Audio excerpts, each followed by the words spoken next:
नई दिल्ली के संविधान क्लब में विश्व वैदिक दिवस बड़ी ही धूमधाम के साथ मनाया गया है। सनातनी गंगा फाउंडेशन द्वारा आयोजित इस कार्यक्रम में वैदिक मंत्रोच्चार, दीप प्रज्वलन और वैदिक बालकों की प्रार्थना के साथ वैदिक संस्कृति की पुनर्जागरण का संकल्प दोहराया गया। वक्ताओं ने धर्म, राष्ट्र और मानवता की एकजुटता पर जोर दिया। समारोह में 10 वैदिक संकल्प पारित हुए, जिनमें स्त्री शक्ति सशक्तिकरण, गुरुकुलों के संवर्धन और सप्ताह में एक दिन मंदिर जाने का आह्वान शामिल है। कार्यक्रम में संतों, विद्वानों, पत्रकारों और विदेशी प्रतिनिधियों ने भाग लेकर एक सशक्त सांस्कृतिक संदेश दिया। विश्व वैदिक दिवस 9 नवंबर हम लगातार 4 वर्षों से मना रहे हैं और आज केवल दिल्ली में नहीं, पूरे विश्व भर में लगभग हमारा 150 स्थानों पर विश्व वैदिक दिवस मनाया गया। विभिन्न गुरुकुलों में, विभिन्न मंदिरों में, विभिन्न सामाजिक संस्थानों ने गंगा के किनारे ये सारा ऐसा कार्यक्रम पूरा किया हुआ है। और वेद हमारे धर्म की जड़ हैं। किसी भी समाज को गुलाम बनाना है, किसी समाज को मिटाना है, तो उसको पहले जड़ों से काट दो।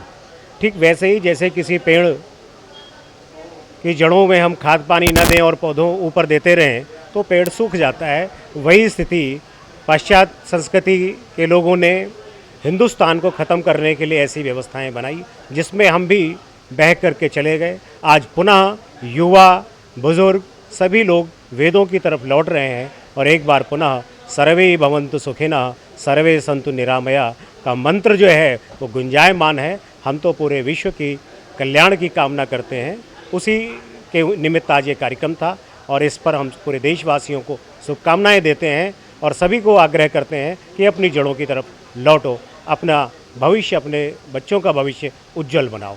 धन्यवाद। सबसे पहले आपके तमाम दर्शकों को मेरा राम राम प्रणाम। ये वैदिक दिवस सिर्फ कॉन्स्टिट्यूशन क्लब में ही नहीं अपितु भारत के विभिन्न हिस्सों में मनाया जा रहा है और ये ऊपर वाले की कृपा है। और जो आज का सरकार, जो आज हमारी सरकार जो चल रही है, हमें सौभाग्य है कि हम इस तरह की चीज़ों को, जो अपनी संस्कृति, यहाँ धर्म की बात नहीं, अपनी संस्कृति को उजागर करने का मौका मिल रहा है। तो हमारे जो केंद्र की सरकार, उसको भी बहुत बहुत साधुवाद, और जो राज्य की सरकार उसके लिए भी, कि इस तरह का कार्यक्रम हम लोग आयोजन कर पा रहे हैं। जहाँ तक विषय है वैदिक का, तो ये ज़रूरी वैदिक इसलिए किया जा रहा है कि हम लोग कहीं ना कहीं नेचर से, प्रकृति से दूर हो गए। वेद हमें प्रकृति के नज़दीक लाने के लिए बताता है।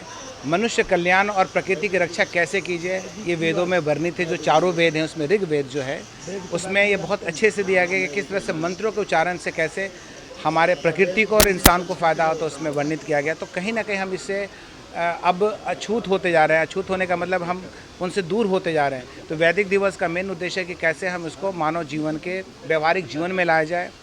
और हम लोग बहुत से कार्यक्रम, बहुत से चीज़ों पर कार्य कर रहे हैं। जैसे सारे गुरुकुल को जोड़ने के लिए भी हम इंटरनेशनल फेडरेशन ऑफ गुरुकुल पे काम कर रहे हैं।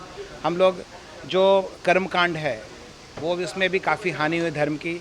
जो मंत्रों का उच्चारण है वो सही नहीं, और उसके लिए भी हम लोग, अभी हमारे साथ आए थे जो चेयरपर्सन जो अभी बोर्ड के हैं, हम लोग एक सिलेबस तैयार कर रहे हैं कि आने, और एक जगह भी जहाँ पर हम लोगों को जिस रिफ्रेशर एक होता है कि हर 2 साल या 3 साल बाद उनको सही करें, उनमें जो त्रुटियाँ उनको सही किया जाए, तो उसके लिए भी काम चल रहा है। और बहुत से मंदिरों के उत्थान के लिए और गुरुकुल के बच्चों को कैसे हम आने वाले उनके भविष्य को सुधार सके, उस पर भी कार्य हो रहा है।